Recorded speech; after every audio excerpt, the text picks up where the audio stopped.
el movimiento circular. Acá vamos a describir el comportamiento de una partícula que está moviéndose a lo largo de una circunferencia. Para que esto ocurra, pueden existir varios elementos. Por ejemplo, las velocidades tangenciales, las velocidades angulares, la aceleración angular, la aceleración centrípeta y la aceleración tangencial, las cuales son componentes de una aceleración instantánea. La aceleración, acá empecemos con la aceleración. Esta aceleración instantánea es la resultante de estas dos componentes. De la centrípeta, es decir, de aquella aceleración dirigida en todo momento hacia el centro de curvatura, y de la tangencial, es decir, de aquella aceleración que en todo momento es tangente a esa circunferencia.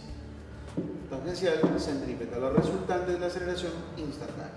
El omega acá, omega inicial, omega final, el omega representa la velocidad angular, se expresa en radianes por segundo. La velocidad tangencial, bueno, acá están denotados, mira, los vectorcitos, siempre es tangente a la trayectoria, tangente a la circunferencia, ¿ves? Se expresa en metros por segundo. El desplazamiento angular, o el ángulo barrido, desplazamiento angular en radianes, L, que es la longitud de arco, acá aparece L, que es la longitud de arco, y alfa, que es la aceleración pues angular, que se expresa en radianes por segundo al cuadrado. Son los elementos que se pueden presentar en un movimiento circular. Específicamente en el caso de ser un MCU, es decir, ¿qué pasa si la partícula barre ángulos iguales en tiempos iguales? La partícula se mueve en una circunferencia barriendo ángulos iguales en tiempos iguales. Entonces hablamos de un MCU, un movimiento circular uniforme. En este caso, en el movimiento circular uniforme, para que eso ocurra, no debe haber aceleración angular ni tampoco aceleración tangencial. Debe ser nula ambas aceleraciones. Las rapideces, por lo tanto, van a ser de igual valor, de igual magnitud, y las rapideces angulares también de igual magnitud. Luego, ¿qué es lo que se va a cumplir? Si esto sucede, estamos hablando de un MCU, mira, el cuerpo va a barrer ángulos iguales en tiempos iguales. El ángulo barrido por cada unidad de tiempo se denomina rapidez angular. Y la longitud de arco por cada unidad de tiempo se denomina rapidez tangencial. Entonces mira, acá, para un cierto intervalo de tiempo, la partícula se mueve de un lugar hacia otro. Hay un cierto ángulo que se ha barrido. Ese ángulo entre el tiempo nos da justamente esa relación, nos da la rapidez angular. Y la longitud de arco entre el tiempo nos da la rapidez tangencial. Si nosotros lo relacionamos los dos, vamos a obtener una relación entre las dos rapideces, la tangencial y la angular. La tangencial va a ser igual a la angular, ¿por quién? Por R. ¿Quién es R? El radio de la circunferencia. El radio de la circunferencia. Bien, ahora, la frecuencia, hablamos de la frecuencia. La frecuencia es lo que normalmente se repite, lo repetitivo, ¿no? Dice, alguien viene a verte con mucha frecuencia, significa que se repite, ¿no? Entonces, lo mismo va a suceder acá, pero lo que sucede acá es que la partícula está girando, entonces da vueltas. Por lo tanto, la frecuencia se refiere al número de vueltas por cada unidad de tiempo. Número de vueltas por cada unidad de tiempo. La unidad se expresa en hertz.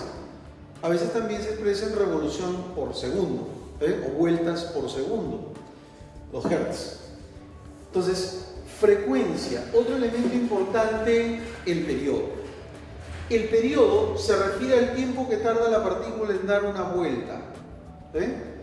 Completa la vuelta, tarda un cierto tiempo. Indicas cuánto tiempo tarda en dar una vuelta y ese tiempo se denomina periodo. Por lo general se denota con una letra T mayúscula. Frecuencia y periodo. El periodo y la frecuencia son inversos. El periodo se expresa en segundos y la frecuencia se expresa en hertz. Además, estos dos elementos están relacionados ¿con quién? Con la rapidez angular. Están relacionados con la rapidez angular. Esta rapidez angular en el MCU es un factor importante. Mira, si nosotros nos damos cuenta acá, la rapidez angular relaciona el ángulo con el tiempo, relaciona la rapidez tangencial con el radio. Y si nos vamos por acá, vamos a ver que también está relacionado con el periodo y con la frecuencia. O sea, uno de los datos más importantes acá va a ser la rapidez angular, para que tú puedas desarrollar los problemas. ¿Está bien? La rapidez angular. Frecuencia, piensas en rapidez angular. Periodo, piensas en rapidez angular. Entonces, un término muy importante es la rapidez angular en el MC. A ver, el otro movimiento es el MCV. El MCV, movimiento circular uniformemente variado, acá ya no vamos a despreciar, como en este caso, ya no vamos a despreciar las aceleraciones. Mira, la aceleración acá angular y la aceleración tangencial eran nulas, ¿no? En el caso del MCV ya existen estas aceleraciones.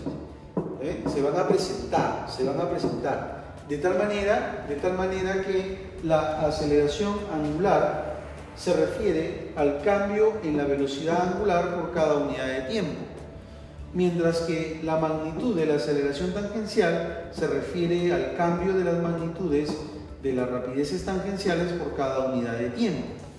Unidades, radian por segundo al cuadrado, unidad, metros por segundo al cuadrado. Entonces, esto realmente va a ser muy similar al MRV. Eso es lo que hay que tener presente, ¿ya? Es similar al MRV. Y la ecuación que denota la posición angular será posición angular, va a ser igual a la posición angular inicial, más la rapidez angular inicial por el tiempo, más un medio de la magnitud de la aceleración angular por el tiempo t elevado al cuadrado. ¿Ya? Esa es la ecuación de la posición. A veces se suele presentar también ecuaciones y ustedes van a tener que compararla con esta ecuación, cuando tienen ecuaciones de la posición angular. ¿Queda claro? Recuerda, esto es similar al MRV.